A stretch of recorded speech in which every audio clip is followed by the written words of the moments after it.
So I don't see anybody asking to be let in. Good evening.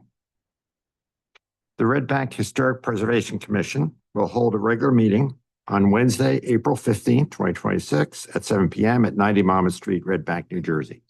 Adequate notice of this meeting has been posted at Borough Hall, filed with the Borough Clerk, and provided to the Asbury Park Press and the Two River Times. The commission has maintained a policy cutoff hour of 8:30 p.m. for its hearings.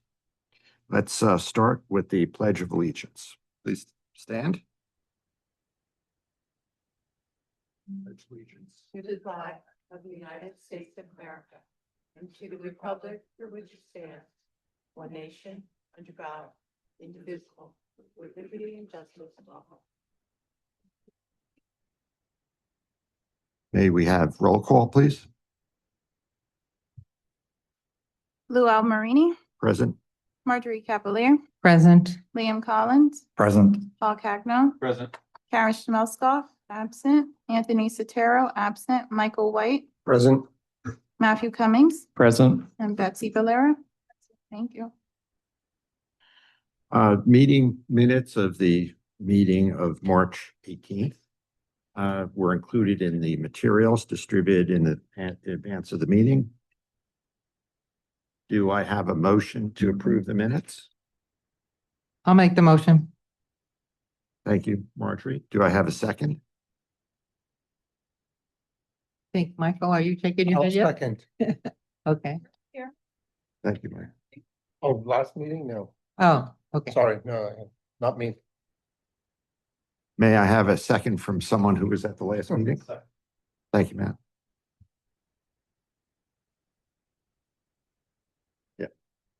All in favor? Aye. Aye. Aye. Since Michelle's here, I have a question about the minutes. The other board that I sit on, the library board, if you have read the minutes, even if you weren't at the meeting, you're allowed to vote on that. Is that not possible under this commission? At the meeting, Okay, say that the point is not to read the minutes, is to confirm that those minutes reflect accurately what happened at the meeting. If you weren't there, you can't. okay. Well said. Now turning to, so minutes have been approved. Turning to the agenda of reports. First, the Minor Works Review Committee report. So the Minor Works Committee reviewed 2 applications since our last meeting. 8-10 West Front Street, that was for a sign, and that was on April 14th. And then 21 that was approved on April 14th. And then 21-23 East Front Street, which was approved, that was for another sign for an approved April 9th. And I just sent another one today that I'm pretty sure is heading towards approval, but because it was the day of the meeting, I didn't count it. Sorry. Sounds. Thank you. River Center report. Anthony is not here. Okay, we can't have that then. Historic sites designation and design guidelines. Okay, so the update on that is the survey has been completed of the sites, and 2 copies are now at the library. And if anybody wants to have a hard copy as opposed to just looking online, it's listed under the commission online. I think it's $35 on Amazon. So as we said, if any of the surveyed sites that are in here are on our agenda in the future, that would be a time to take a look at the survey or look at it online. The other thing that I think I mentioned at the last meeting, but in terms of future direction, one of the things that we asked our consultant to do was to list in this survey additional parts of town that we should look at to add to the historic designation. And I don't know if you want me to there's just 10 of them. So if I could just go over that, what he's saying, because in terms of going forward, I think that we should take our cue from this list to look into some of these areas for future designation. Okay. So if you look at the map that is included in the master plan as well as the survey, there are some gaps in the business district, notably on Wallace Street and Mechanic Street now. And we really don't know historically why they were not included. I have pointed out in the past that there are some storefronts on Mechanic Street that are actually used as examples in our design guidelines that are not included and could be demolished without us having anybody come here and talk with us about it. So Wallace and Mechanic Street. The next one is the Lower Broad Street corridor. So the business district basically ends at Reckless Place, and there's some historic homes that have been transformed into commercial properties south of Reckless Place. So that's the next one. Monmouth Street and the Count Basie Theater. Again, the Count Basie Theater is designated, but it is not added to the list by ordinance and therefore protected. Peters Place and the Reckless Estate. So there is a property that was on our element on Peters Place, but there are other properties on Peters Place that are not included. And the same thing with the Reckless Estate. The one remaining important structure is the Women's Club in town, which was his home and a boarding house at one point for women professionals, including, from my research anyway, the piano teacher of Count Basie. So when we talk about our ordinance and what becomes historic, again, it's not just the architecture, it's something that happened in that place or someone that lived in that place. So there's a couple of reasons why Reckless is important.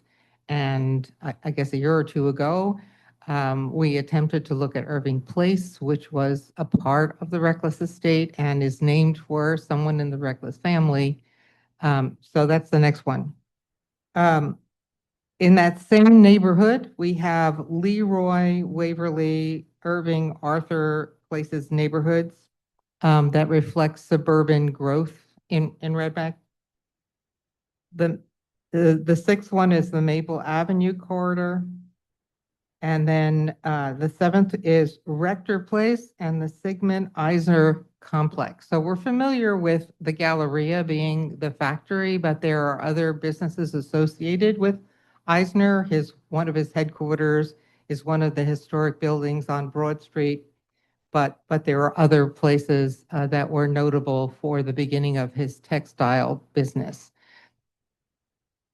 Shrewsbury Avenue and Dr. James Parker Boulevard corridor on the west side, the River Road neighborhood, and East Front Street.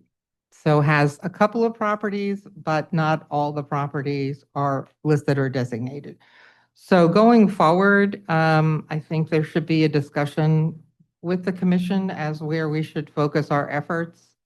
And this list gives us a starting point. So that's all I have for my report. Thank you.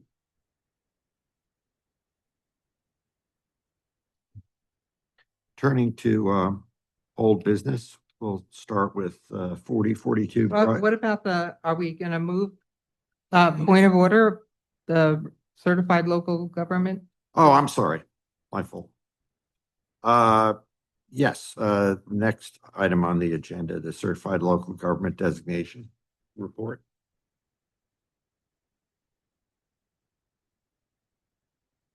So that would be you, William? William. Okay, so Matthew and Betsy and I met, and then Matthew and I met with Michelle and Shauna to discuss the broad idea of the certified local government application. So it's very complicated in some ways because it involves a lot of preparation. And basically it comes down to several things, but one of the first steps is putting together the inventory that already exists. So the low-hanging fruit, as we call it, which are buildings and properties that have already been designated either at the national or state level. Or And, county also, right? well, county as well. So there are several different lists that have been compiled over the years, and so I guess one of the big questions is are the buildings that are in the historic districts but are not protected by ordinance going to be acceptable to the State Historic Preservation Office, which is the one that approves the certified local government application. So if they won't accept that means there's a cost involved in order to make sure that the standards are met in order to compile these surveys in a way that can then be ordained by the council as designated. So that's one of the big questions in the whole application process, is compiling all of these lists, then sifting through, figuring out what is protected by ordinance already, what isn't, and then answering the question of whether or not the State Historic Preservation Office would accept our application, even if we don't have some of those properties protected by ordinance. So if we can get over those hurdles, that will be a major step in our application process. But it's going to take a lot of legwork, and so that's one of the other questions, is how do we physically do this? Do we get volunteers? I mean, part of that question will be answered if we get the grant that Sean is working on. I think, will that cover some of the surveys, Shauna? That will cover 60 properties, a survey of 60 properties. 60, okay. And so just a rough estimate of the surveys that have already been conducted, we estimate there's about 100, but there's also a rumor that there might be up to 200. So it depends on which list we're looking at and which buildings still exist. Some of these surveys may have been done a long time ago, and the buildings unfortunately are not here anymore.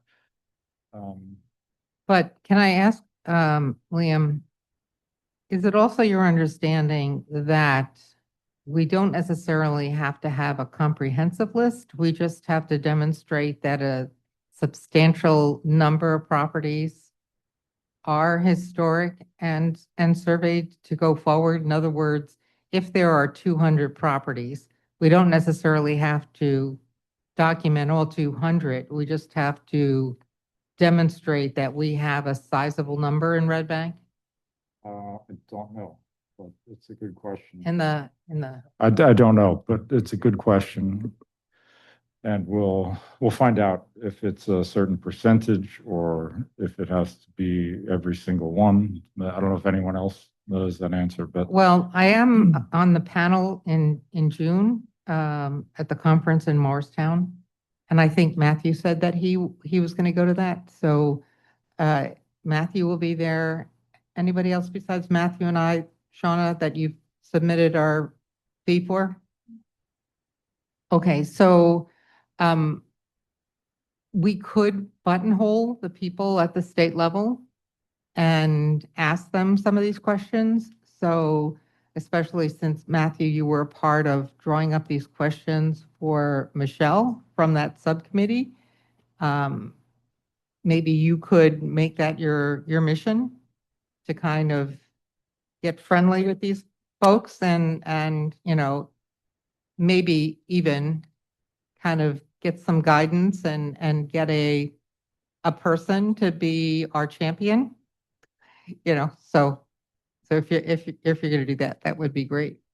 I'm I'm willing to do my best, but I'll need a lot of preparation with some of the other members here I need more of the backstory of the information that we have in place and things of that sort. Yeah, along the I mean, lines of- I would say and- the one thing that you could do is, make sure you're familiar with the surveys that we already have completed through our consultant. And also, I think we haven't we circulated the application?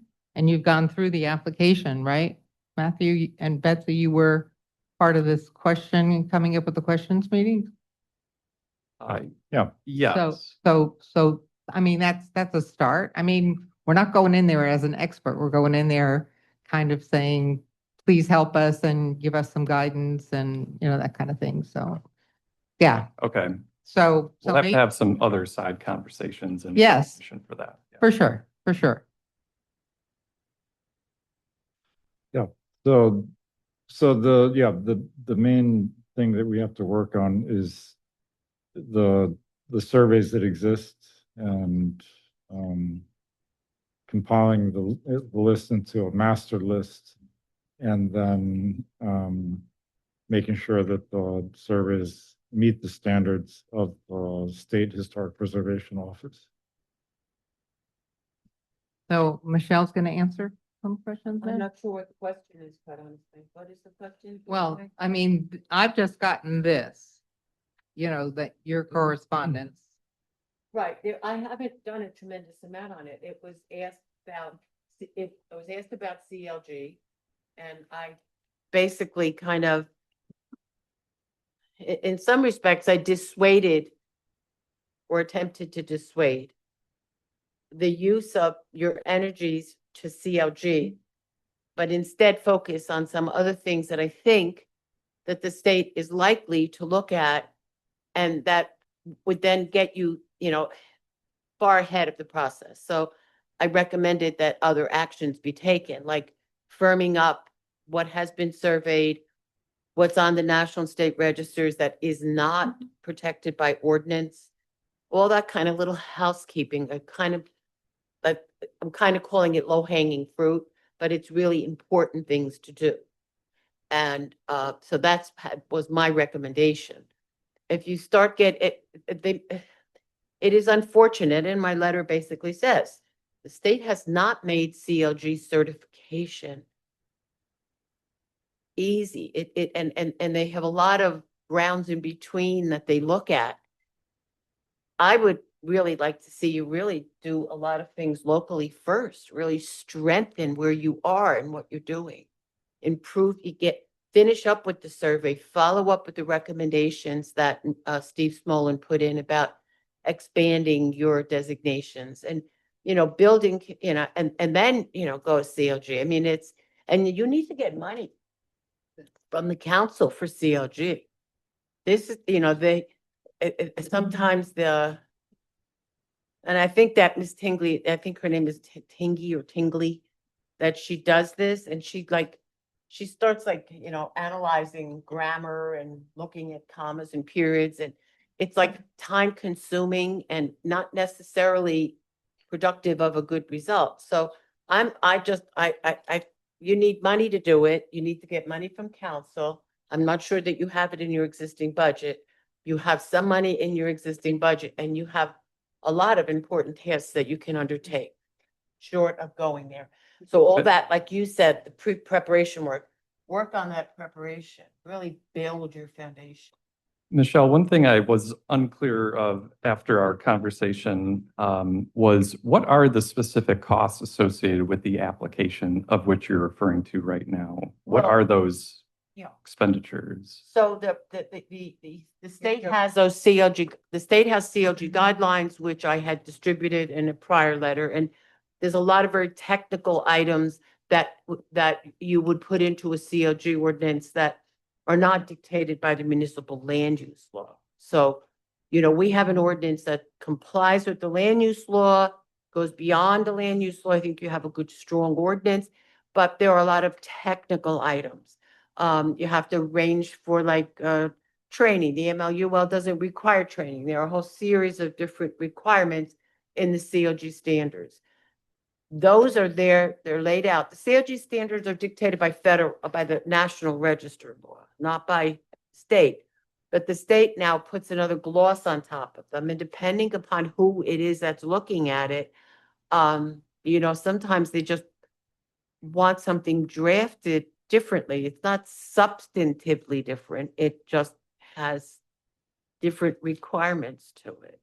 So, I don't make your budget up. And I just know that it can be very time consuming, and I've seen it be very time consuming. So the takeaway is we probably couldn't do it this year, but we could start on it this year and aim for the deadline in 2027. Be great. Well, it seems like the first steps will be to compile the master list to make sure all the national, state, and county surveys adhere to the State Historic Preservation Office standards, and then present that to council to declare ordinance to protect those properties. That's something that will dovetail then into the CLG application as something that's necessary anyway.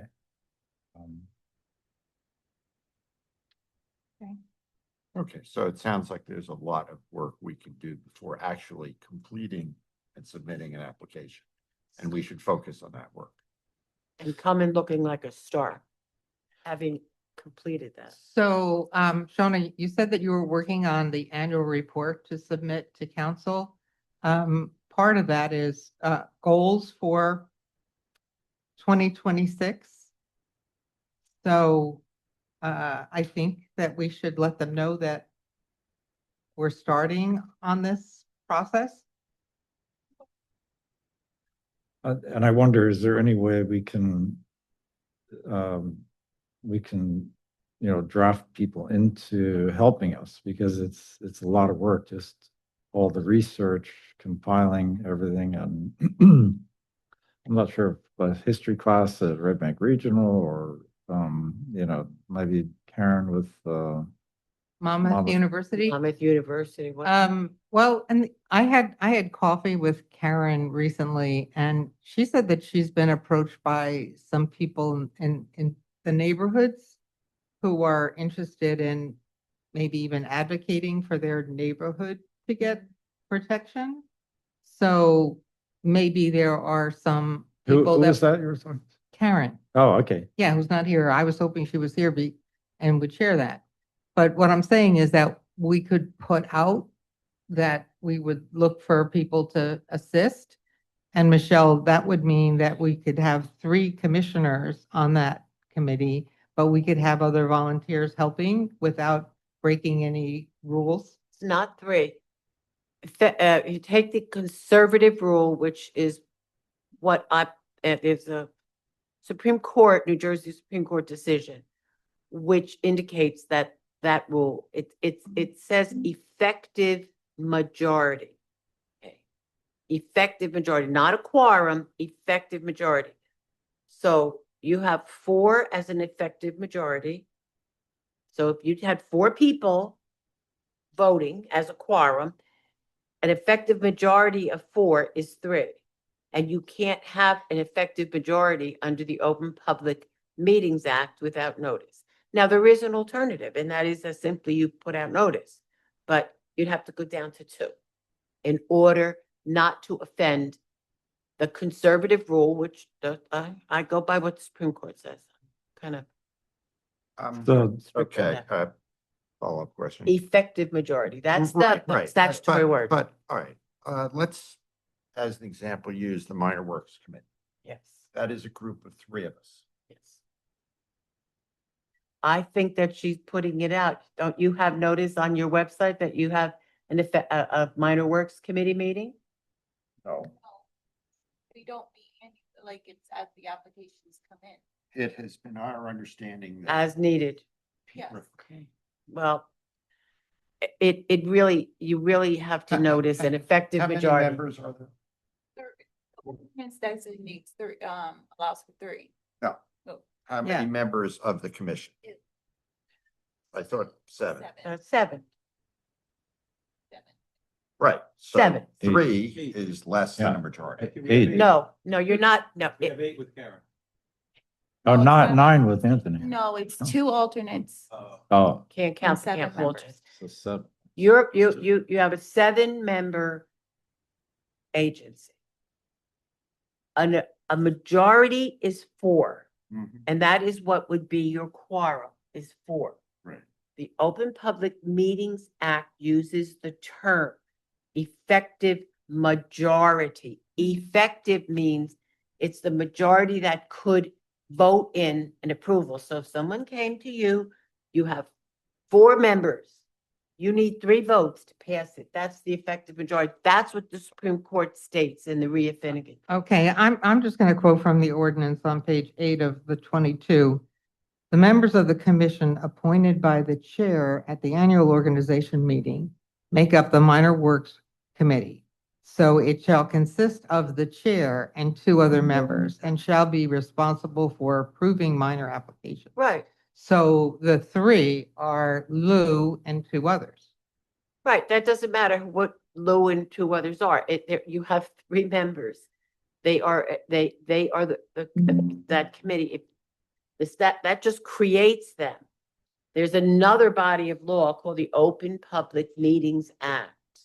Open Public Meetings Act states that if you have an effective majority, you have to provide notice. So do they ever, if you just have do they meet on Mondays when needed? As needed. But you don't have a date in No. particular? I'm going to recommend to you that you just set up 1 or 2 days that might be the days that you would likely meet and put out an annual notice and you hold the meetings when you hold them, but you just have the coverage for it. Otherwise, you only have 2 people at them. Which it makes it difficult to accomplish. I don't disagree, but the answer is simply, if you want to do it without ever having somebody challenge you. And what is the effect of challenge under the Open Public Meetings Act is your action can be invalidated. And you can be fined. Okay, so I'm very conservative about how I approach that, and I just follow what I think is look, when the Supreme Court says, why did the legislature use the term effective majority? I listened to that, and that's all I'm saying. It's not to me, it's not debatable. If you don't want to follow it, you don't have to. But the simple answer is the beginning of the year, you say, let's do these meetings on a Monday or a Tuesday, the second week of the month or whatever. And you do them, and you just said they're going to be one of those 2 meetings, and you put out a notice, and that's it. For those meetings, if you hold the meetings, you hold them. If you don't, you don't. You've covered yourself with the Open Public Meetings Act. And Michelle, just to clarify, UPMA, that's across any body. That would be the same for the governing. Yes, the body, Open planning Public board. Meetings Act applies to everything. So, and it's the same. And it's not an uncommon, the debate went on for many, many years. There were scholarly articles written about this, where there was a big debate among council. What does it mean, effective majority? And a lot of people said, oh, that means a quorum. Supreme Court, in a published decision, said if the legislature meant quorum, they would have said quorum. They didn't say quorum. They said effective majority. So I'm conservative. I wouldn't ever want to have an agency that I represent hold a meeting and then get in trouble. And then, why didn't you tell us we couldn't do this? But I mean, irrespective of that, it sounds like aspiration towards CLG can be a good forcing function for this other amount of work and kind of cleanup that we want to do anyway, right? Right. Yeah, Definitely. especially like you said, probably the top ones would be the national historic ones. Yep, Right. just That's- prioritize, yeah. Yeah, Yes, and then those are, go from to there. me, the highest, and they overlap with what Mr. Smolin also recommended. I think he has slightly bigger, I think maybe some of what he has identified might not be on the National and State Register, some of his recommendations. So you have a bunch of them that are National and State Register, not, they're designated by resolution. And I think you may have some other national and state, it's simple, you just go to the National State Register list, look to see whether they fall within either of the two districts. If they don't, nice, simple little recommendation. I think that they're probably already in the historic preservation element of the master plan. Now you've accomplished something very important because you've taken them and put them within your jurisdiction as well, because National and State Register doesn't put them in your jurisdiction. Okay, I'm just thinking about the amount of work required here. So if in fact we want these three people who have stepped up, they want to pursue this, and we want it to continue with three people and maybe open it up to other volunteers in the community who are interested in history in Red Bank, we just have to establish a time when they are meeting and someplace where they are meeting that would allow the public to attend, and then they could still have three people on the committee. Exactly. Or more if you notice, but Yeah. right? Okay. That's right. You All could go right, beyond.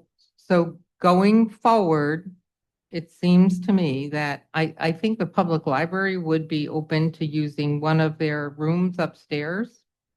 I'm just saying, since I'm on the board there, but I know that downstairs is where the children's library is, and there's a lot of activity happen down there, but they do have a space on the second floor, so that maybe the three of you could decide a monthly meeting, and then you could always cancel it and then make that open to the public, listed on our HPC information. Perfect. That's. Yeah? I mean, the only issue was that reason we did it was to make it more efficient. You know. Well, government and bureaucracy don't necessarily fall into that same category. That's true. What about if there were only two CLG members from the HPC? Could they then organize the group of volunteers? Yes, Okay, and it think wouldn't they have could. to be public then. that's correct. Okay. Okay. What if each of these groups go to the minor works review committee again? All right, now we're Sure. switching from COG now. All right, but it's still. But it's the same same big principle, topic, same okay? principle. I'm just. Wanna make sure that talking I- about Logistics and Okay. doing things, Yes. as make the Supreme Court happy. What if that continued as a group of three? But, and notice could go out to the three, but only. You do a lot of stuff by email. All right, we will. Well, an consider that. electronic meeting is a meeting too. That's the other problem. But So the three being on an email is. that, if you are discussing public business and you have three people in an email, there are court cases that say that that's a meeting. Actually, the Open Public Meetings Act actually refers to electronic. All right, we will, So- we will, thank Okay. you, we will come up with solutions. Reluctantly. Yeah. Okay. Okay. Okay, anything else in certified local government or?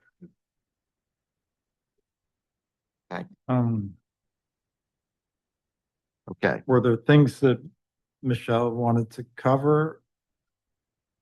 That we haven't covered? here's what I would like to do, because Okay. these people have been patiently waiting.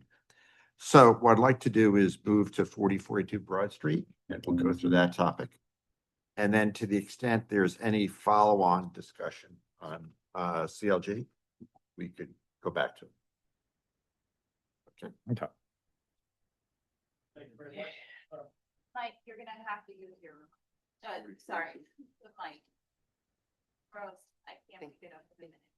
It's just like, yeah. Thank you very much. My name is Michael Monroe, architect for this project. Do we swearing in or no swearing in? Yes, would you raise your right hand? Do you swear or affirm to tell the truth, the whole truth, and nothing but the truth? I do. Thank you. So this project, we're here before you tonight to get permission to paint a building which has already been painted. I'm gonna give you a little history of the background of the project.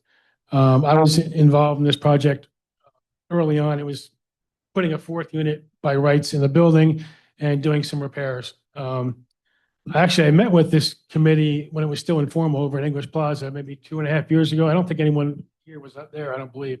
Because I was excited about the project of restoring it. It had casement windows in it, and it just didn't match anything in Red Bank. It was kind of exciting to me as an architect. Because I found the picture in the Red Bank book of the Red Bank Register building. The members at that time weren't really that thrilled about, they didn't care about the windows. They said, "Can you add a sign to the building?" I said, "Well, no. No, there's windows there now. There used to be a sign on the front and a sign on the side of the building." The Starbucks building is a current building next to it. At one point, it was a 2-story, then went down to a 1-story. That's back and forth. I have a couple of things, exhibits. So we did all the renovation work, and then a lot of the window work was because they were trying to put the last window replacement that was done probably 30 years ago was a terrible job. It was a huge caulk joint. It leaked terribly. I was worried about losing the structural integrity of the whole front of the building. So we put a lot of steel on the inside. We do a lot of masonry lintel repairs. They were all rotted out. It was crazy. It pancaked up, and but I thought it would be fun to restore it. But we had done so much work on the outside, and then when it came to painting it, no one ever asked me, and it just happened. So I'm here to clean up that mess. It wasn't intentionally left. I have a couple different pictures. I have 6 copies. I don't quite have enough, but I can pass these out. And- So just as Mike is passing that out, I'll just give a little background to the board because I think you kind of just jumped right into it.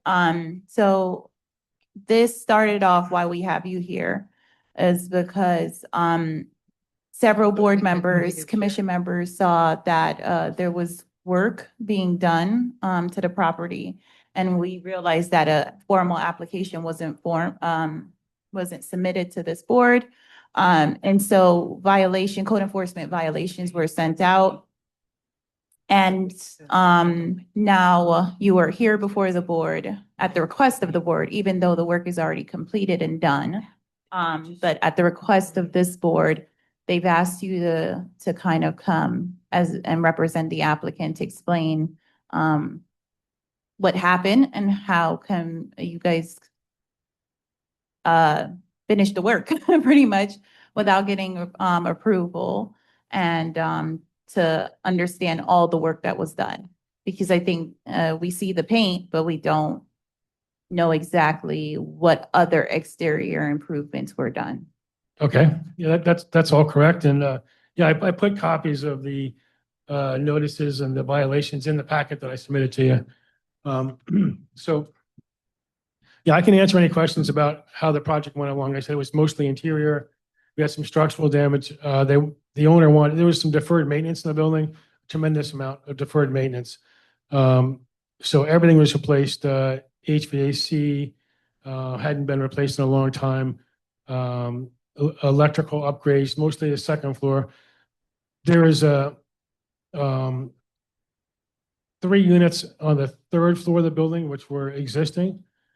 And we wanted to add, the second floor was all business use. We wanted to add our 4th apartment. You usually can get 4 apartments in any size building.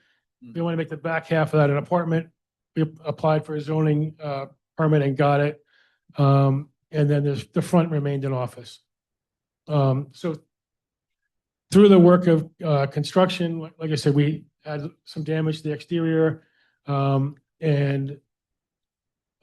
they pretty much left the 1st floor, the glass that was there. There's some nice elements. There's a glass front. There's some original cast iron columns on the front, which I told them don't touch, don't cover up, don't put plastic around it. They did a pretty good job leaving that alone. But this building has some issues. It never, you can see, I have some pictures that are handed out. The first one is the street view of the way it looks today. Looking down one direction of the street, I label that E1. E2 is a picture looking down the other direction of the street, so you can see the context of the colors and the window shapes. E3 is just a closer version showing a Starbucks next to it. And E4 is the back of the building. There was a lot of different color bricks. This is the present color next to the brick. We kept some of the brick like we do in all of our buildings in Red Bank and restore them, clean them, point them, and leave them as interior finishes. The back of this brick is much darker, it's misfired. It's awful brown. So we have some different types of brick. The building's not a great example. You see, when you look at those pictures, a lot of these buildings have a base with some sort of frieze, and they have a middle piece, and then they have a cornice up top. And you can see how nicely articulated they are on the adjacent buildings. This building doesn't have any of that. They haven't applied for a sign permit, but when they do, I would hope that we would actually add some extra trim along that cornice line. I mean, not the cornice, the frieze line right above the glass commercial windows on the first floor. And then I have three other, I don't have copies of these, but I have three other pictures. There's a heritage red Benjamin Moore color that they picked. There's the original picture, that's a E5, this is E6. I'll pass these around. This was the existing condition, and the building next to it to the right, thank goodness, had been painted. It was like an awful orangey type of brick color. And then this is a more close-up picture, E7, the way it looks today. And E8 is a copy out of the book, Red Bank Volume 2. I can pass the book around too if you want, where we got the inspiration for restoring the windows. So it took a long time, but I got the windows actually to be made to the exact, what I thought the exact specifications, the intent of the original building. It's really whoever designed this originally left out, like I said, unarticulated the top of the building. There's no fancy molding. So the way it was painted was even worse. It was painted like a white, a yellowish stripe going up. So there's nothing holding the top of the building together. Also on the curved windows, the spring line is too low. It's impossible to put any window into it. So it took us about 4 or 5 months working with a custom window manufacturer, and we got them to be operable and all look like double hung window, which in the 40 years I've been working in Red Bank on the buildings were mostly 2/2 windows. And the windows are fabulous from the inside. It's a nice feeling. So I tried to match what was in the book on that page that I passed around. And you're welcome to look at the book if you want. Excuse me, what was the reason to close down? Did you close down 2 of the windows? You made 2 of the windows smaller on the, above the Starbucks? I don't think we changed anything, any of the window openings at all. We stayed pretty Yeah, close. when I look at this picture, I don't know what exhibit you had marked that at. So, exhibit E6? Are you talking about the single window that is halfway along the side? No, the 2 to the right of it on E6. Okay. And then when you look at it compared to something that's not marked, was E6 marked with 6 pages? I was just going to ask, was anything marked? Because I don't know Oh. how. Well, these are all had- marked. These You are, had, were you here before this evening? Were you here at another meeting? Not in front of this commission. It's hard to tell. I don't know if You mean they were- the opening of the window. Oh, when you say. What I'm not asking is before this, this commission, these you 2 meant windows here, yeah. right? Before the commission. They seem to be side by sides. And then when I look at the finished product, it seems to be a single pane above. Is that not the case? You can approach up here, would you, please? Yes. So we really, Yeah. we really don't have any, that, you Right. keep referring to the different Yes. exhibit numbers that were marked. Okay. So Almost I'm like- not so sure that anybody here has them in that manner. So, So- and was that submitted in writing to the secretary or something? So, just so that what you're looking at and what they're looking at, we all know we have the same, Oh, on the so same page, so. to I speak. passed out 6 copies of 4 pictures in packets. They're labeled E1 through E4. Oh, but they weren't labeled. No, I wrote in the back E1 through E8. I have mine, I guess they were on the back of the. They were in the back of yours, but they're in the same order. Are there- I didn't think so. Mine are They- unmarked. Yeah, they're not marked in the back. I think that's the confusion. So, that's part of the confusion. Am I correct? We don't Yeah, know. no, these are the, But I, these are the ones that are marked. I think there were 4 pages marked as an We exhibit, can but take those for it, well. Okay. basically I'm those- referring to these 2 photographs. The one that shows the Starbucks, the two have the Yeah. star. So my. They so my look the question same is, size to me. On the older, oh, do they look the same size? That's what I was asking. There appears to be different size windows Oh, when you look at that and when you look at this, I see what you're saying. right? So You- if you want to the approach, I can point it panes out to you. Are, in other words, now it's Is clearly the double size, opening 2 the over same, 2. but the panes are different? Is that? what- It's 2 over 2 Each now, Openings are different. but it used to be some other style. I have the existing picture, a copy of it here. It was a double casement with a transom window above it. So they're not exactly the same size. They're slightly different. They were done at different times, I think. So I just fit the existing opening. I don't think they're exactly the same. I think one's a little shorter. So I tried to make them look like they were similar. But in that existing picture, there's a double casement with a transom window over it on the bottom and one on the top, on the side of the building. Right.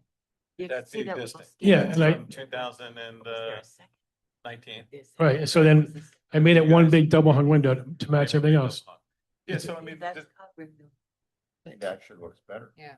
you like things better? Yeah, I mean, I guess the point is that at this point, there's nothing we can do about it. You know, I guess the question is why didn't you come to us prior to get the input? Well- And what can we do going forward to get the input that, we could have had? Right? I mean, Yeah, no, I was there a happy. I was reason why? excited about it. I mean, the owner started painting it before I got done and then it was already done. So it just happened. No one asked me my opinion of it or what should happen. So I didn't have control of all that process, but obviously I mentioned it, 2.5 years ago. I was excited about talking about the building. I thought it was a nice addition for Red Bank. I wasn't like trying not to get approval for it. So can I ask, as an architect in this area, do you ever have like conferences, like talks about, restoring historic buildings that, we could go and talk to the body about our interest in actually giving our ideas before you actually start the work? Or, I mean, we're willing to open up, and you don't have to necessarily even come with a completed application. Right. That you could come and have a dialogue and we could give you some input. I mean, that's the way I'd like us to operate, as opposed to somebody paying all this money to an architect to design something, and then it goes up and really we would have a problem with it, No, I agree. I mean, I probably have done 5 or 6 buildings in this couple of blocks. And my office was on that street for 30 years. We did 2A10 Broad Street with Urban Outfitters. We restored all that. We stripped out the paint. We repointed it. We rebuilt all the moldings, all the trims. That still looks really nice today. yeah. So I probably have 8 or 10 within those couple of blocks, and I'm always excited to talk about it. So I know all those, this started off as an interior job that morphed into an exterior job. That was the disconnect. If someone, and I mentioned the windows, like I said, 2.5 years ago, and no one really cared about the windows, but I cared because I knew there's no other windows in the historic district that looked like that. And that kind of fell on deaf ears, but it was informal. I was going over 3 projects that night in English Plaza with a group of 3 people that were there. That's the way it used to be. And so, like I said, the one comment was, if you can get the name back on the building, there was no way we could really do it. So apparently I got word that they were painting the building, which I didn't know about. And they said, hey, there's Red Bank Register is in the brick. I said, should you paint it? I said, well, yeah, I don't think anyone's gonna have a problem with putting the name, but if it's in the brick of the building, it was intended to be shown. It was hard to tell from the original pictures, but I thought that was a no-brainer. But at that point, they had already painted the building. They were working their way up. Yeah. So I was like, oh, crap, but generally it was, he should have told, he should at least told me he was painting it. I would have advised him to come before the board. What I was doing at the windows, I mentioned before, so it should have been handled differently. 100% agree. But going back to my question, though, I'm just asking, is there any kind of forum or, group that gets together every now and then that maybe deals a lot with Red Bank or other historic towns. Like the other two towns that have this certified local government designation that we were talking about at length are Middletown and Freehold. So I'm just thinking that if there was ever some kind of group that got together to kind of put it out to the architects or real estate agents, actually, that we're here and we're willing to help and give you feedback if there's a project that you're starting on. You know, I'm going before Middletown Historic first up in Monmouth Hills in a couple of weeks. And I've gone through all the boards for that. I had to go through the local first, and then I'm at the last step with that one. And I've done a lot of work down in Ocean Grove where they have a very comprehensive ordinance, and you know, you have to match what was there originally. And I said, well, what if the original architect was no good, and can I make it better? And I actually won that argument and actually was able to make it look like it should have looked when it 1910 when it was done. So I do respect the process. The architects generally are kind of a lone group of people. They don't really, I mean, the state tried to do this. They tried to document, about 10 years ago, they tried to document all the buildings in the state, just like what you're doing, all the pieces of important architecture. And that was done, you know, but they had trouble getting going. I don't know where it ended up. But from a state level, but no, I'd be happy to advise on something like that. If someone asked me, would you be in a group to advise on it? I'd be happy to do it. And I think it's important because we all live here, we all work here, and we see things we don't like sometimes and wish we could change them. So, but I'm not. Okay, yeah, it's just that I think that we're all aware of Netflix and having a town that's camera ready. And we're starting to see that happening already. So it's another incentive to bring money into our area. And we don't want to lose gems that we have. No, I agree. Yeah. I agree.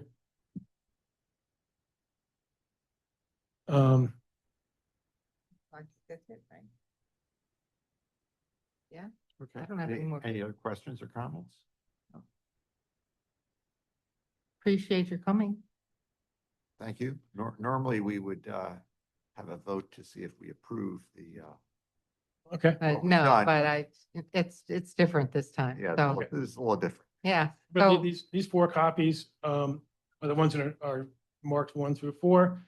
And somewhere up there is the ones marked 5 through 8. So okay, appreciate it. And if you pass the word that we're here, I will certainly pass the word. This is all new to me. Like I said, this used Yeah, to be yeah. the old boys network. They just meet on the sides from right now. It's not Main Street. well, I you think know, it's a good thing. we have standard meetings every month. All right. I appreciate it. Thank you. Thank you Thank for you. the loving rehabilitation, it sounds like, of the brickwork, et cetera. I think it's greatly appreciated downtown. Did you want your book back? Yes, yes, yes. Oh, No. I- Most of us have a Otherwise, copy. I'll steal it, so. Yeah, I most of us I have have all the copies. volumes at home. Okay. Did you want to?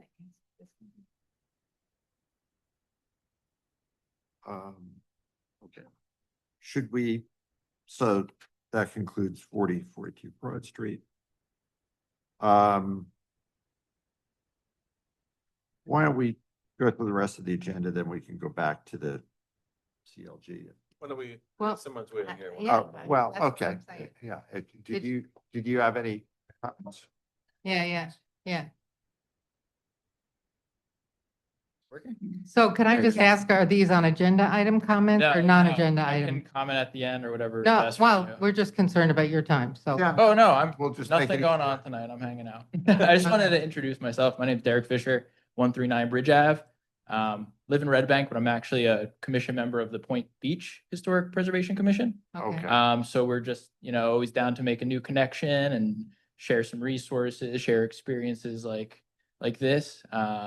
I've worked with historical architectural firms before on my own personal work. Our chairperson does all of our architectural work in town.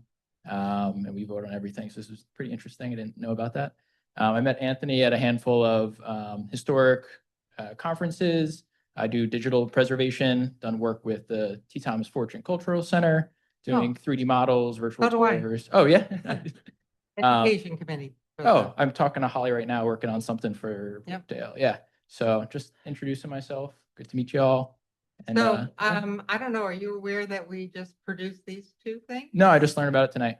Yeah, so you can get them on Amazon? Yeah, Or check it sit- out. Thank you. Yeah, but nice meeting everybody. Great. You just had Nice to a meet. good victory with the Coast Guard building. Yeah, yep, yeah, There was we're, talking a little bit with yeah, I put some videos up out there, got some, very successful. yeah, and then Thank we just started our nonprofit. We just got our tax exempt status and, yeah, we're moving our museum into the Coast Guard station. And we were able to lease it from the town because yeah, there's the whole thing I'm sure you're aware of, but yeah, so good win. Very good. Nice to meet you. Yeah. Nice- Yeah, good to meet you. Are you going to the conference in June? Okay, I'll be there and Matthew will be there. Very good. Oh, great. Okay, All right, thank you. Let's move to the Mushroom House. Mushroom House. Report on the Mushroom House visit. Well, we went and met with Roger Mumford. So Shauna and Paul and myself and Matthew. And he took us on a tour through the house. So well, I don't know how much of the information is public, Shauna. Are we allowed to talk about what we discussed with him or? Talk about, yeah, talk about everything.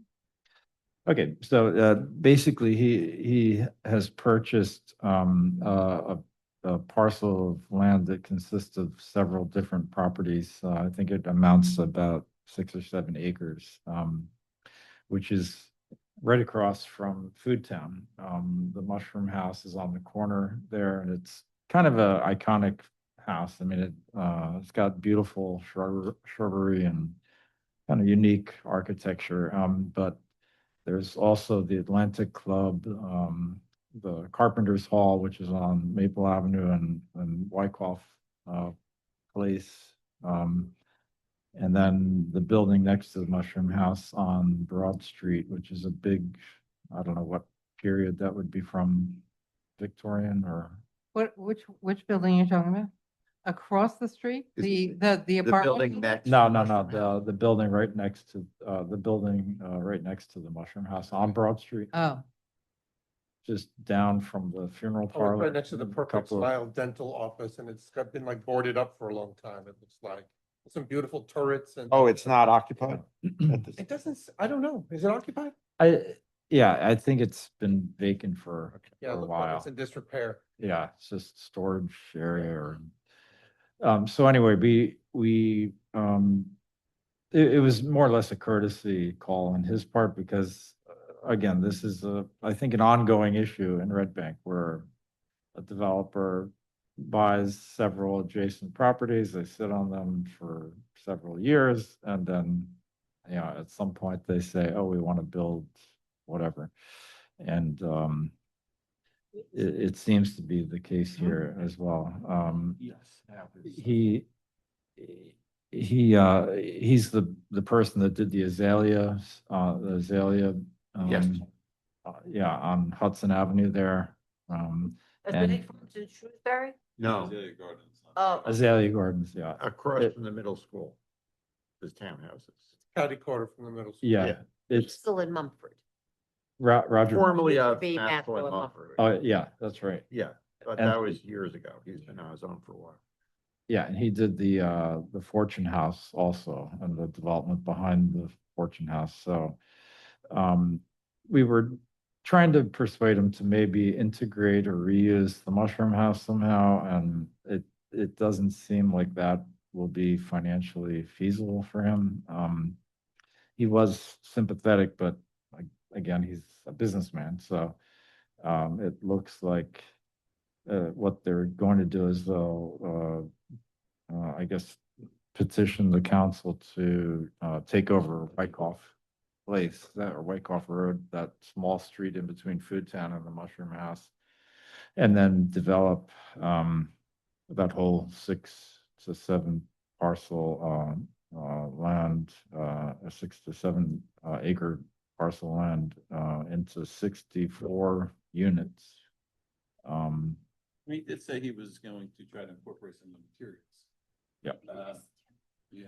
He did say he was, he was gonna have his team look into some of the materials, the peanut stone and some other things on the architectural kind of columns that were out front and maybe try to incorporate that in different areas of the project. He did also was thankful that he got our guidelines. Shauna had given him a copy of our guidelines and he was going to take that into consideration when building these new units to make, even though it's not in the historic district, he will Yes. strive Yes, to yes. he will strive to use the proper materials that, the character of Red Bank, in my opinion, is known for. So I was happy with that. So let's see what the product looks like, but I think it's important for the council to know we're planning wherever he goes to first, that he did make those representations. So he was going to try to do that as compared to, let's say, a Station Place right by the train station that kind of goes up and looks the way it does in other buildings. But The penitentiary. yeah, he is, so he was open to it and, I was happy that he was receptive to that because we don't really have authority to force him to use those types of things, but he was more than willing to try to accommodate us and make it look like it's been there for a while, that fits in, so I was happy with that. So for economic reasons, he's not sympathetic toward saving the house. Did you tour the house itself? And Yes. did- Okay. Any views on its? It's in a state of significant disrepair. And I didn't see, from my point of view, anything architecturally significant to be saved in the house. That's what I. Like Paul and Liam were mentioning, I think he's going to come to the table with a gesture of using the posts, the mushroom profiled posts, perhaps as the signature light post in the new development, which I think is, again, not mandated to him in any way. I think he's sort of offering that as sort of an olive branch. But he has in the past with other developments, has some kind of signage naming a Right. development. So that would be. It could become an opportunity. the icon, if you will. Yeah. I would- When you were talking with him, because I know we thought that an actor, a retired actor had commissioned that house. Did that come out at all? Yes, yeah, they were aware of that person, Charles Champling, was his name. Not to Charlie be- Chaplin? Not to be confused with Not Charlie the Charlie Chaplin, Chaplin. Charles Champlin. Yeah, and he was a Broadway producer and actor. But, yeah. Well, that- I'm all about telling the story of a building. So, if they're gonna have something that is retained, then perhaps they could tell the story of the building in some way on that post, on those two adjoining, like entryway. I don't know, just. Yeah, I mean, unfortunately, it lost a lot of its character when they took the cedar roof off many years ago. Originally had a wood cedar roof, and it gave it more of the effect of a mushroom kind of, hot goblin cottage or, hobbit cottage. Are there any Hobbit. surviving Hobbit pictures of cottage. that? What's that? Are there any surviving pictures of the original roof? I couldn't find any. Because as long as I can remember, it's had the existing green asphalt shingles.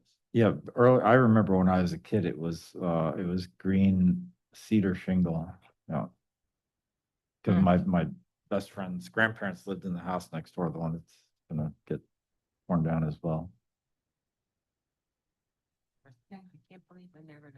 I was, just since I was part of the team to visit the house, I just felt that I should offer my 2 cents regarding what the developer was suggesting about the new project.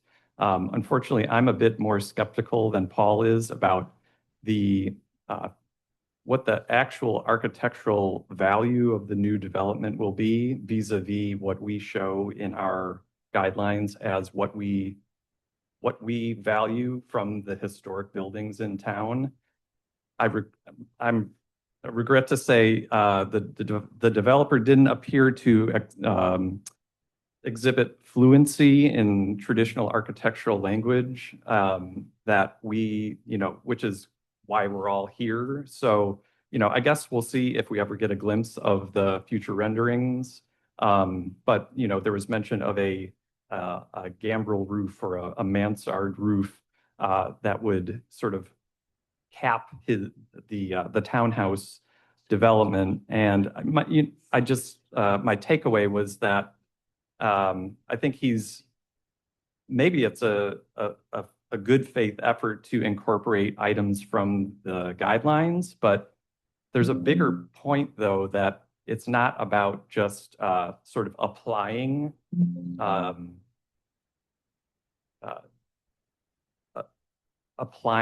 sort of in these sort of bits of architectural language in a token way. I think the real value in new development will have to do with actual true integration of historically significant architectural elements. For example, like if an applicant comes to us and says, my client's house, needs new windows, we would look at it from a very authentic perspective. It should be, 2/2 double hung wood sash windows. It shouldn't be a divided light or a simulated divided lights, simulation. So anyway, just because I was part of the visit, and I just wanted to offer these comments because Liam and I kind of had a takeaway conversation afterward just about what opportunity in the future can we have with developers to, if they do have, again, if they're outside of our 2 current districts, there is no mandate for them to do really anything that we're asking them to do. But if they are looking to do something historically, authentic and sort of leave a legacy in that way with a project in the future, it has to be done, with an architect who's fluent in traditional architectural language.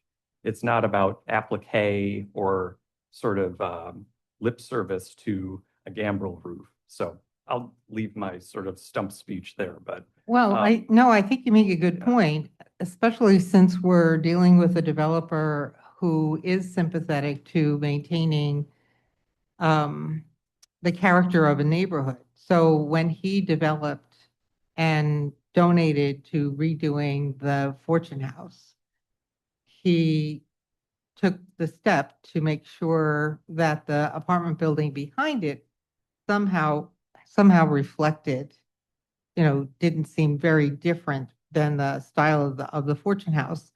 So in terms of his development, I almost think more than the Mushroom House, if you look at the buildings, the large apartment building there and the building that served during World War II as the USO in town, which were built during the Depression era and the 1920s, that would be more of the kind of cue any architect that he kind of contracted with, that it would not be very different from those buildings, which, kind of developed a little later in our period of interest than like the Fortune House, for example, which is early 1900s. So, I mean, if he's willing to bring us in and have a conversation, that would be great. And to continue kind of keeping in touch would be, that would be wonderful.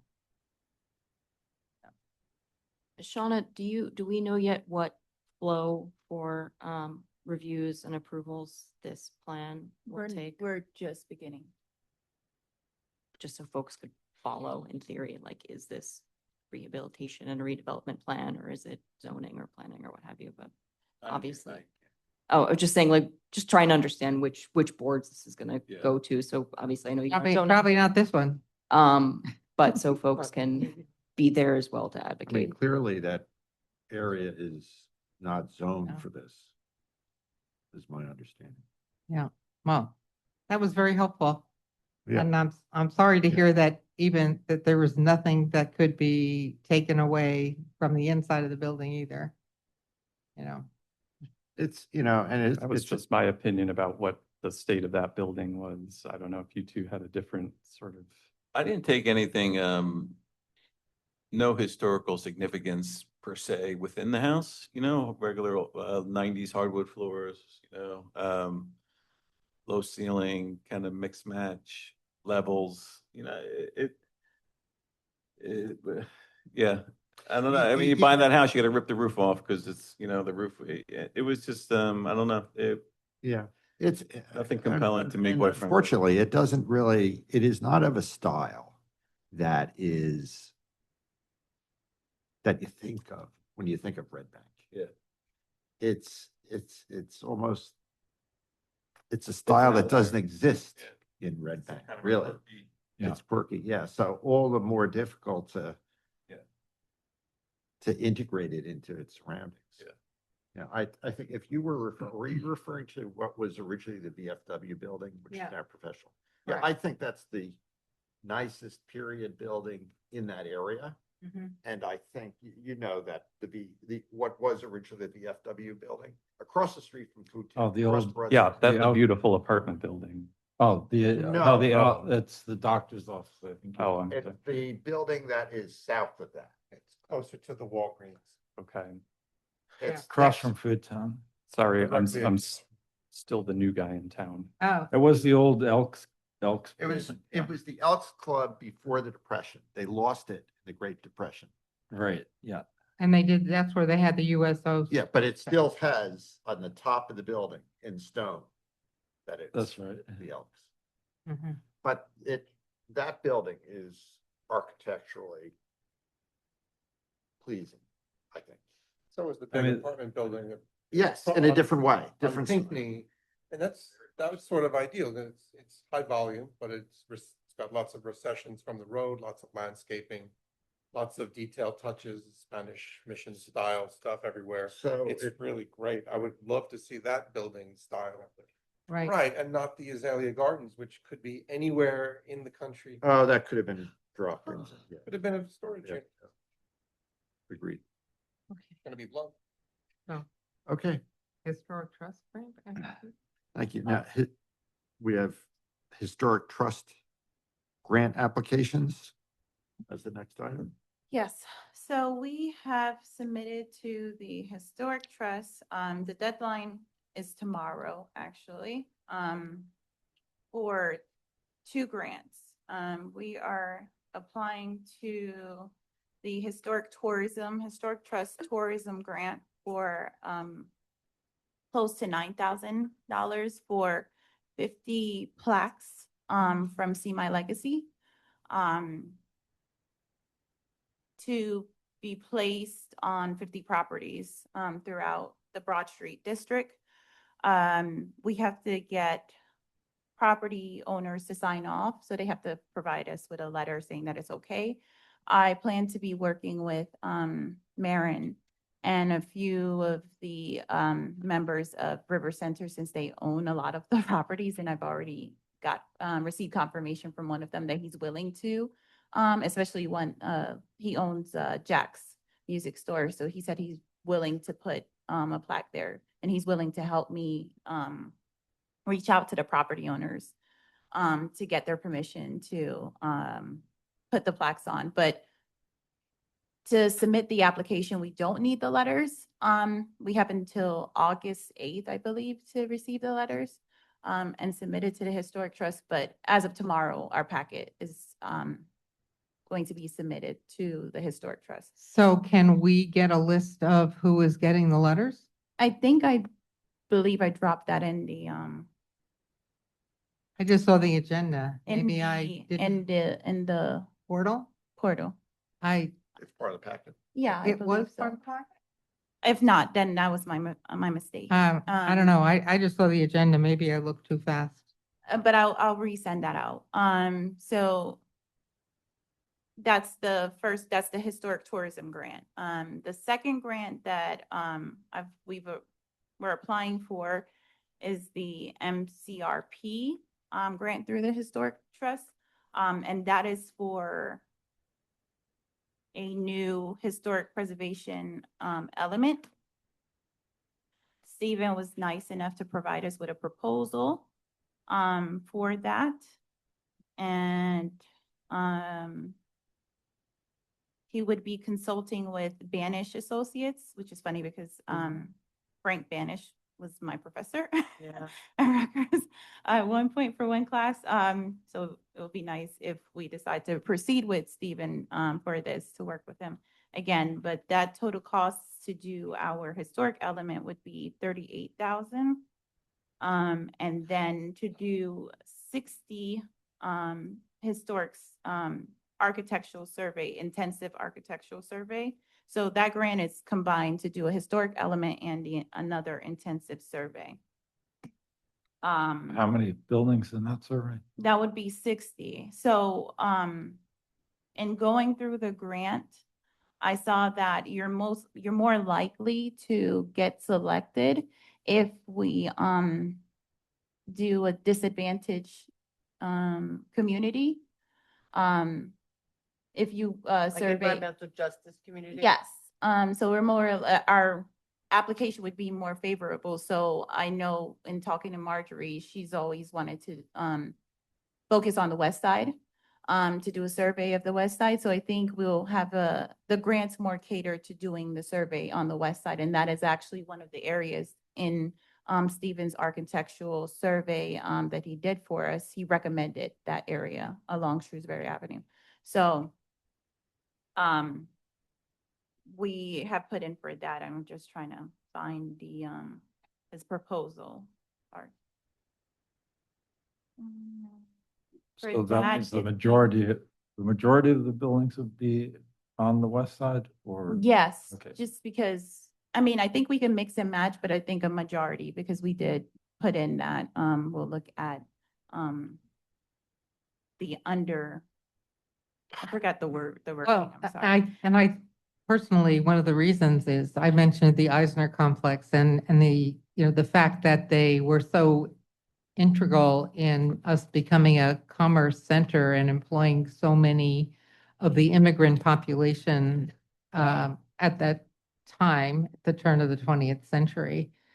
So to me, it makes sense to highlight that aspect of town. And so to do the architectural survey for 60 properties, that would be 22,000. So, yeah. So we're applying for the grant to cover both those scope of work. And- So can I ask, I know that Anthony has a lot of information about the immigrant population on the west side. Is he somebody that could be brought in the loop with your grant or the way it's? It's being submitted already. Oh. It's already submitted. Oh, okay. It was due today. Yes, well, tomorrow, Oh, but okay. it's already together. Our grant writer is great and you're very familiar Okay. with the process. So they put together a nice application. I believe because we received the grant 2 years ago, I think most likely, I don't want to, be too optimistic. I think we may receive it again. And that's why I kind of wanted to keep the numbers low and generally around the same amount that we applied for last time. Good job. Thank you. Okay, thank you. One other thing I'd like to mention, which is really going back to something we discussed earlier. I have an idea about our committees of three problem. And maybe what we do with the committees of three is designate one of the three as an alternate. Leave it as a committee of three. But every time a discussable topic comes up, maybe we go first an email to the two primary members of the committee. And if it can get resolved timely with them, fine. If one of them is not available, like there's an out of office message or something like that, then the alternate gets dragged in. Yeah, Is that okay? maybe we do that for. Sure. What becomes of the situation where one is a yes and one is a no? If there's no majority? Then you'd have to have a meeting, I guess, you'd have to call together a meeting on notice. Or it comes to the committee as a whole. Right? Yeah. If there's no decision, it should just come to the committee as a whole. That would be, I mean. Yeah.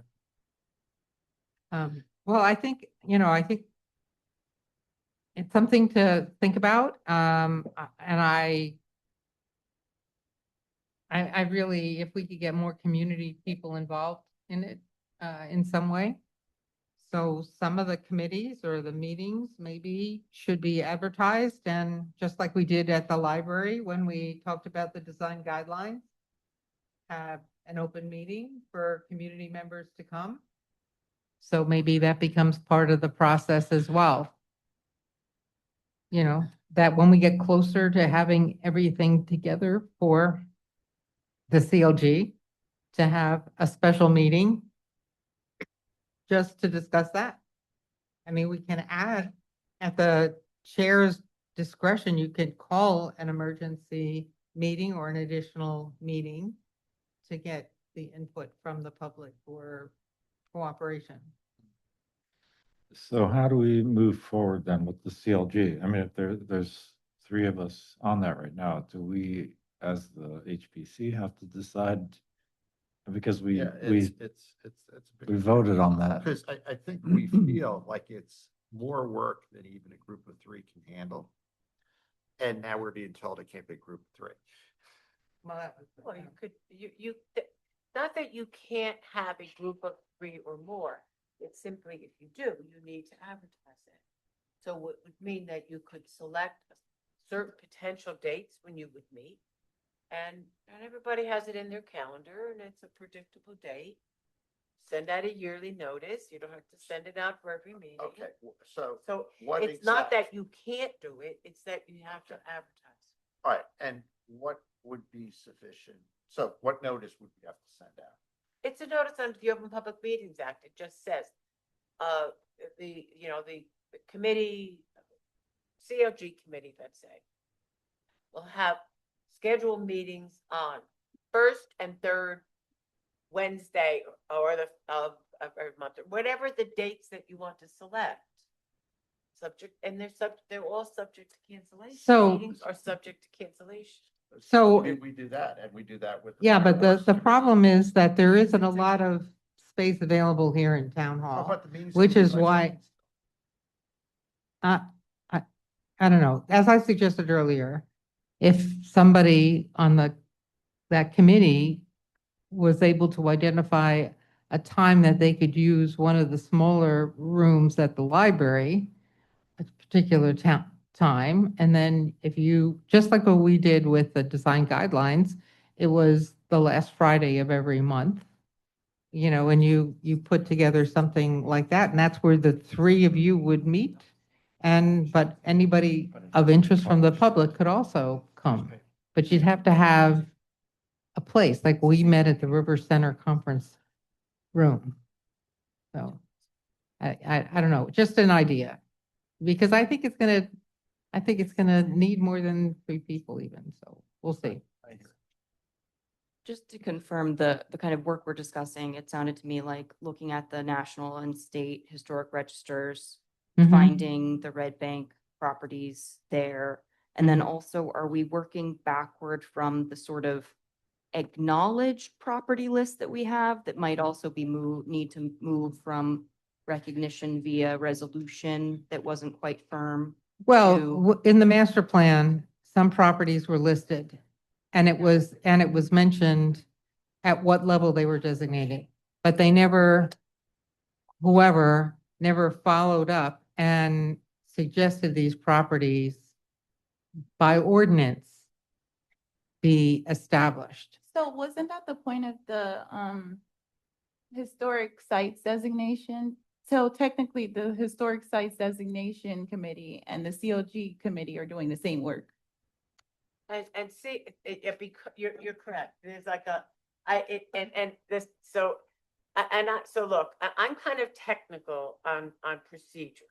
Because a lot of times if you want to knock out something that somebody is doing, you attack their procedure. You're not following good procedural status under statutory requirements. So you create a committee, the CLG committee, that really should be focusing on the CLG guidelines. And the problem is that if you really take the whole umbrella of CLG guidelines, they could go back and make certain that you have a comprehensive survey. But it's really kind of going back into a whole different, my recommendation has been, and it's in my letter, and I'm going to stick with it, okay? Do your homework here. First, take the simple stuff, the sites that are on the National and State Register, and make sure they're designated by ordinance for protection. Just start with that. Don't go any further. Get that done, and you won't get any more confused. You could then just take, because I think Steve Smolin has identified additional properties of significance that aren't designated. But I think if you go to council first with the National and State Register, it's simple. Break the problem down into manageable bites and do that first. That's my recommendation. So I see the difference between 3 and 4 under reports would be 4 is looking at these additional designations. The historic sites are new sites that have not been considered before. That's my interpretation of the difference. I mean, That was but when we first formed 3, yeah, I believe we talked about, and I could be wrong, that committee was going to work on new and old.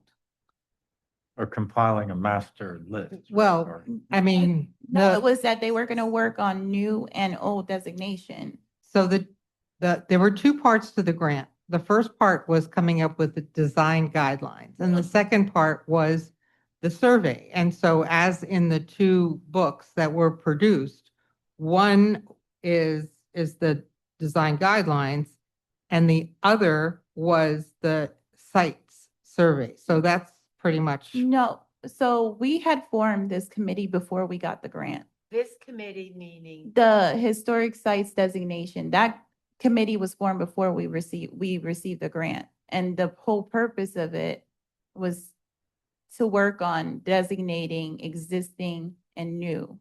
I believe we discussed that and then when we got the grant, we decided to fold the design guidelines and the architectural survey into that committee.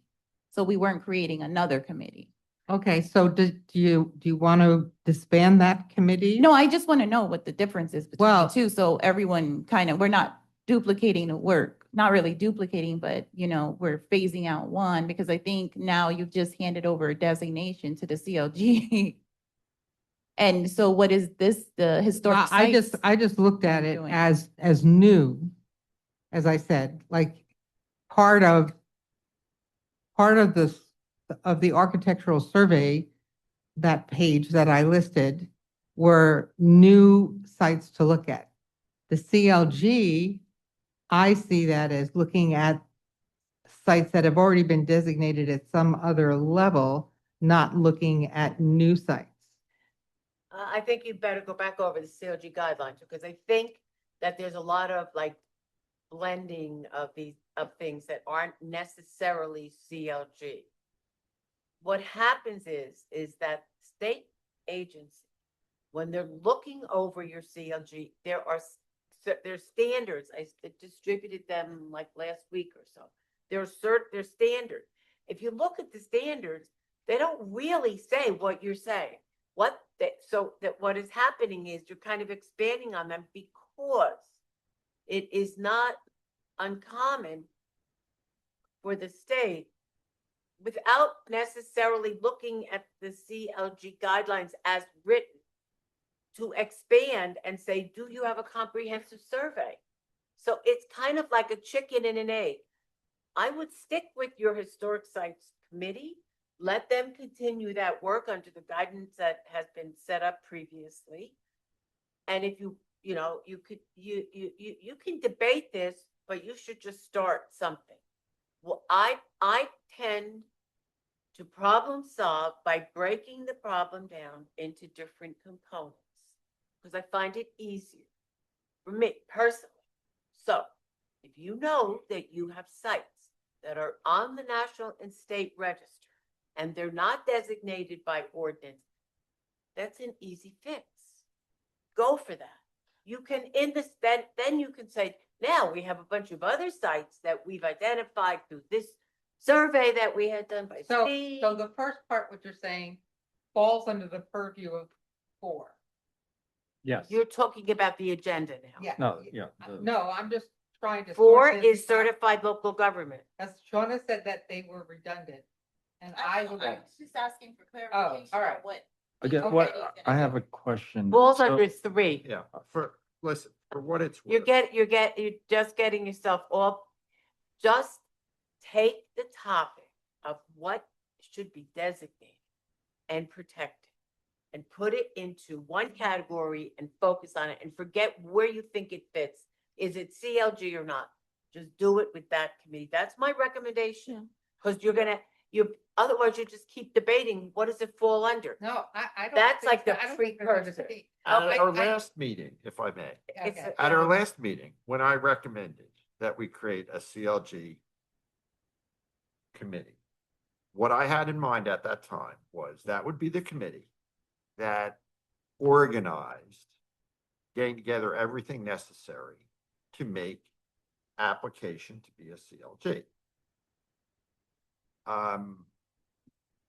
Now, that's just what my idea was. That doesn't mean it's what it should be, but that was what I had in mind when I recommended it. We can make it whatever we think it should be, but I do agree with the basic principle that getting the historic sites designations correct has to happen before we make application to be a CLG. And I don't know about, I think all of that designation work should be done within one group. Can I ask Shauna, do we have the list of all the national and state designated properties? It's on the website and I sent it to you guys several times. I mean, I know, I was not the list of what they are, the surveys of each of those. I mean, how many of those do we have done already or exist? In order to have been placed on the national and state register, they were surveyed. So those survey data, if you don't have them here, they're available through the county, through the state. You can do I think you can go right. I think you can actually go online with the state. I mean, There's a form- it's a There's survey a form. website you could go to at the county level Right. and they just have little blips that go So around. So is that, The I guess, is that an administrative job task? Like, okay, if we're applying for certified local government, and we have access to that information, is there someone that could be their job designation, or are Or- we relying on or volunteers? in- Without Intern? actually Do all that. applying for certified. It's Or an it's a intern? public document. I don't know. Yeah, I'm thinking, what are we going to present to the council in order to move these from resolution to ordinance? So we need, Going to get the national and the state register. Had nothing to do with CLG. It has to do with getting the record of the survey work that was done in order to place them on the register. They can't be on the register without that work. So Right. that work exists someplace, okay, the survey work, and they do it in a certain format. And actually, essentially, the survey work that Steve did in the most recent thing is based on that same idea. So you're just he may even have it in there, I don't know. But you have to get the data. And you get that data, and then you go. And then, Shauna, do you have anything you want to add? I mean, if we say there's, 20, Where are you now finding that? Where are It's you? on our website. It's on the Yeah. website. Wow. Yeah, the surveys, all the surveys that were done by the That's- county is on the okay. website. Okay, so is this sufficient to present to the council to move to have that made into a protection by ordinance? I think it's probably even simpler. It's just the addresses, the list. Okay. And, I mean, honestly, these days you could probably go into ChatGPT and say, turn this into an ordinance but yeah, basically that will just have to be created in an ordinance format, which Oh. our, board, our attorney can do if someone doesn't have that, and that's quite Okay. simple. And some of these things are already formatted, but in the form of resolution. That was never put in as an ordinance. So there's resolutions out there. And that- could it be a blanket ordinance then for all of these at once, or they have to be done individually? Yeah, I think even some past I ones think had you could seen do them all at multiple. once. Yeah, they Yep. did, they It did. doesn't have to The be ones I've seen fingerprints. You have could- several properties. Yeah, Yes. be a list. I mean, they're Um, not district designations, but you can designate, council can designate numerous sites at the same time. And I think we all kind of agree that the mere fact that they are listed on both registers becomes the qualifying factor for having listing at designation by local ordinance. Michelle, I just have a question. Yes. Do we have to, because you're amending the zoning ordinance as it relates to someone's property and regulating someone's property, do we have to then send out public notice to that property owner Not notifying him?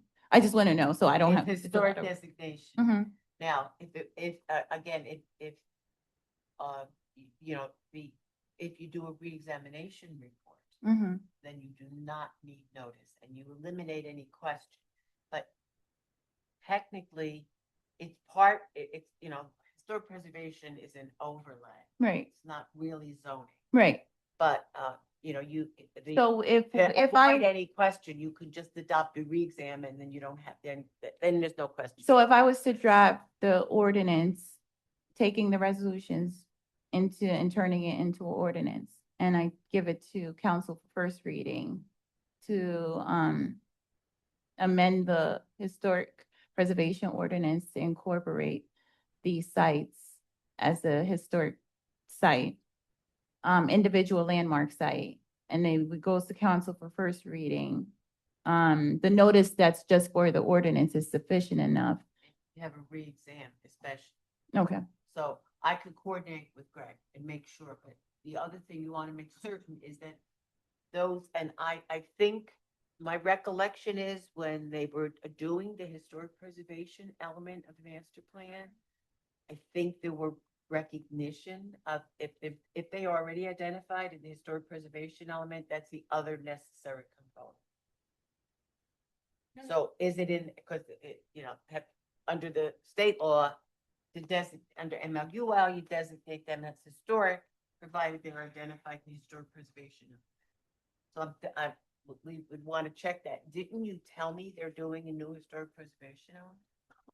That's what I'm applying to for the grant for. Oh, okay. So So- legally, can she you let can us do it. know when it's on the agenda for the first readings in case we miss it? I have to work that out with council. At first, I have to draft the ordinance and then, I'll work No, with but you. I mean, We'll do the is technical. that something that you could email us so we have some notice that it's coming? Or could we make a deadline for it or something like that? it's, I don't know if there's a there's no deadline. It's a simple 1, 2, 3. Okay. I just think that we should know that it's going to be on the agenda. And I'm sure. I can notify you. I will notify you. From, that it's on from the experience, the thing that usually holds something up from getting onto a particular meeting is just revising the ordinance itself. It going through the legal review, and typically if it's completely ready and it gets on the agenda meeting, there really isn't a problem. So what happens with an ordinance is it's introduced and has a first reading. The council then puts a notice in the newspaper, we have this ordinance, stopped it, first reading. Second reading is when the public comes in to speak. So I'm sure that But it has to that go she, through the Sean, planning board anyway, because Yeah, it gets referred to the planning board, gets referred to the planning board. And then, you can also, look, I'll work with her on the technical details. And then you'll be notified of the second reading. And if you want to go, you can go and encourage the council to do that. I just don't want to miss it. Yeah. That's all I'm saying.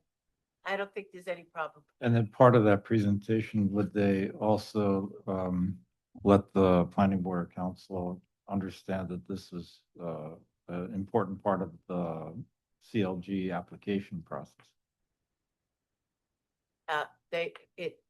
And I think we've just talked about it for so long regardless, right? Even absent CLG, I think early on flagged this as just a smart move. Right. Okay. All right. Can I make a motion to adjourn? Lou? Yes, I have a motion to adjourn. Do I have a second? Second? All those in favor? Aye. Aye. Thank you. Thank you, Michelle. It was good seeing you. Thank you very much. Yeah. Same here. All Thank you. right.